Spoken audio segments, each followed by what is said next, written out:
Adelante, mi quísimo Jera. Hola, ¿qué tal? Buenos días, compañeros. Soy Gerardo López, de la carrera de informática. A mí el filósofo que me gustó más y del que investigué fue el filósofo Tomás de Aquino. Su nombre real es Tomás de Aquino, pero es un nombre italiano que busqué la pronunciación y es Tommaso di Aquino. No, no es muy buena mi pronunciación, pero más o menos así va, ¿no? Nació en 1225, no venía una fecha exacta de su día, pero sí sabemos la fecha de su fallecimiento, que fue el 7 de marzo de 1274. Y bueno, una pequeña frase de él que me gustó, que dice: a todo movimiento de la voluntad es necesario que le preceda un conocimiento, pero no a la inversa. No a todo conocimiento precede una noción voluntaria. Y bueno, Tomás de Aquino, ¿no? Cuando Tomás de Aquino fue creado, bueno, fue que nació más bien en una familia algo pudiente, no del alto feudalismo, pero sí lo suficiente como para mandarlo a tener estudios. En uno de esos estudios que llegó a tener eh, fue en un monasterio, ¿no? Entonces ahí es donde él empezó toda esta parte de filosofía y entender mucho. En ese momento se encontraba muy presente lo que era el clero, de todas esas películas que vemos, que en ese momento la iglesia era la que mandaba, o sea, totalmente la Biblia y los padres era súper extremistas, ¿no? Era cuando estaban persiguiendo a mucha gente, a los científicos, cualquier persona que se oponía en ese momento era perseguido por la iglesia. Entonces, una de las cosas que me gustó mucho de Tomás de Aquino, que fue, él intentaba, o él logró hacer que los pensamientos filosóficos de Aristóteles se fusionaran de una manera con la teología, ¿no?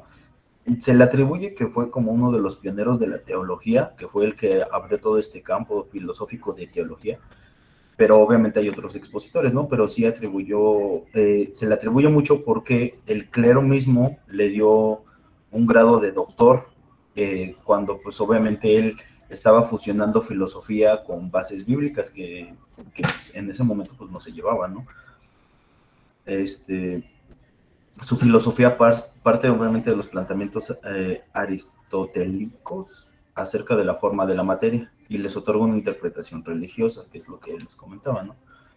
Los planteamientos se contraponen un poquito a los de San Agustín, que también junto con él fue naciendo esta parte de San Agustín, en la cual él, uno buscaba como totalmente decirle, no, la fe es todo y lo espiritual y todo es donde encuentras a uno mismo, pero pues él, Santo Tomás, creía que, por ejemplo, sí era cierto que sí había algo más grande, algo divino, pero también creía en una respuesta científica, ¿no? Y objetaba mucho de los postulados y intentaba fusionar esas dos partes, ¿no?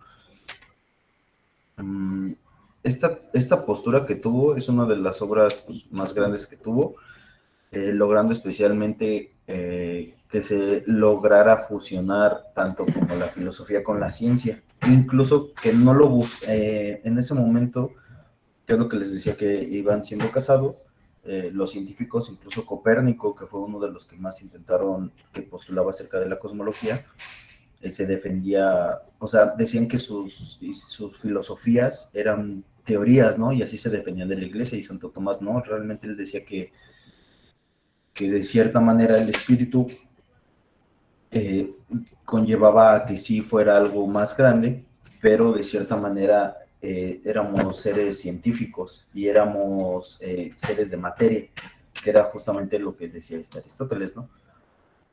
Planteaba en el reconocimiento por la iluminación especial de Dios. Él decía que empezaba con los sentidos. Así, en el proceso de abstracción, el hombre llega al conocimiento intelectual gracias a la doble acción de atraer, por un lado, las cualidades concretas de los seres o entes materiales a través de los sentidos, y por otro, el intelecto agente, que lo vincula con Dios. Entonces, no lograba disolver definitivamente la dicotomía entre teología y la ciencia, porque el intelecto agente, al ser superior por su sobrenaturalidad, debe supeditar lo adquirido por el sentido de la revelación divina, que es lo que les comentaba, ¿no? Y a partir de estos pensamientos tomistas es entendible que la Inquisición persiguiera a los científicos, que es lo que también comentaba. Y una de las, híjole, sí tenía, se me pasó, perdón, una de las posturas más grandes que tenía, hizo cerca de 3 libros, que fue cuando logró hacer su doctorado, que se lo dio directamente el Papa León XIII, sí, de 13, sí, ajá. Y tenía una postura filosófica de, ay, no me acuerdo cómo se llamaba esa, disculpen, y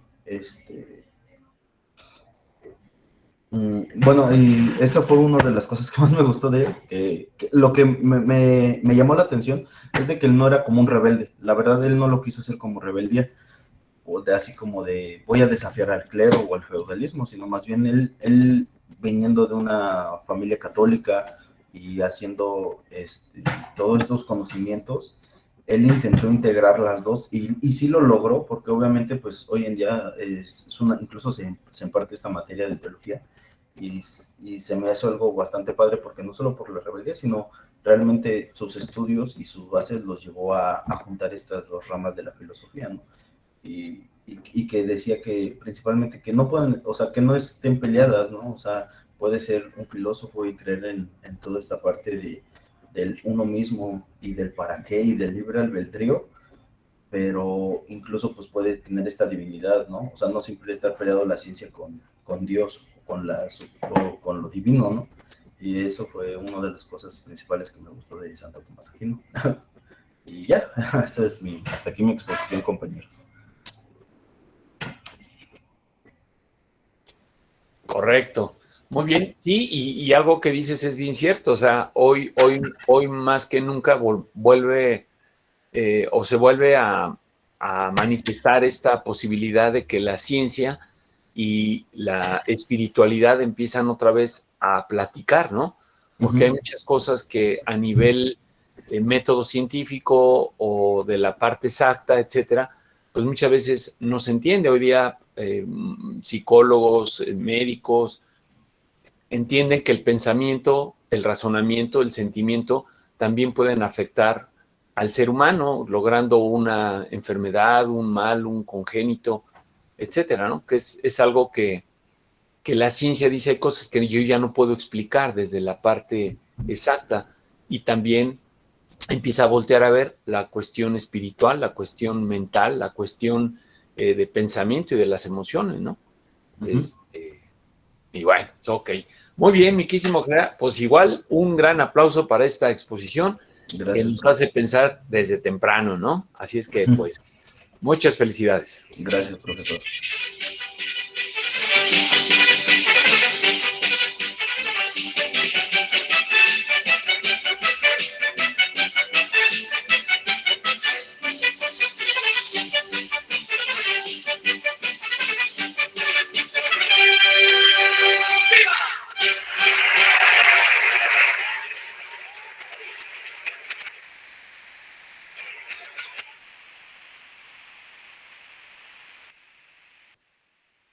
Ok. Bueno, pues vamos a parar la grabación. Profesor, una pregunta.